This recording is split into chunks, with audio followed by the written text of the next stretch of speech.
दिलेला आहे. मग यात संख्या त्याच लिहिले, परंतु काय केलेलं आहे, याच्या क्रिया बदललेल्या. तिथं काय आहे, इथं आणि इथं वजाबाकी. मग या गणितामध्ये कशा क्रिया करायच्या पहा, लक्षात ठेवा. जेव्हा गुणाकार असतो तेव्हा काय करायचं, आपण ह्याचा आहे असा गुणाकार करायचा. 5 7 35 आणि अंशाचा केला, आता छेदाचा करा. 2 6. आता इथं आहे भागाकार. भागाकार जेव्हा असतो त्यावेळी काय करायचं, तिरका गुणाकार करायचा. तिरकस गुणाकार असा यांचा, ह्या दोन्हीचा आणि ह्या दोन्हीचा. 5 त्रिक किती येतं, 15.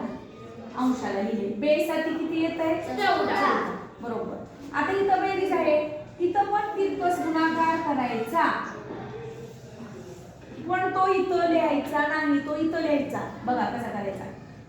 5 त्रिक 15 आणि बेसाठी 14 आणि ह्यांची मग काय करायची, आणि सांगा 15 आणि 14 किती येत आहे, 5 आणि 4 9, 1 आणि 1 2. आलं का. आणि आता काय करायचं बघा, हे छेद आहेत की नाही, 2 आणि 3, 2 त्रिक 6 लिहायची. कळलं. आता इथं वजाबाकी, यामध्ये सुद्धा आपण तसंच करायचंय. का काय करायचं, 5 आणि 3 चा आणि 7 आणि 2 चा तिरकस गुणाकार करा. 5 त्रिक 15 आणि बेसाठी 14.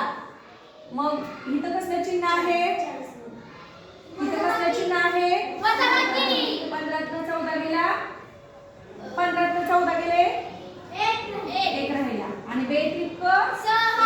समजलं का.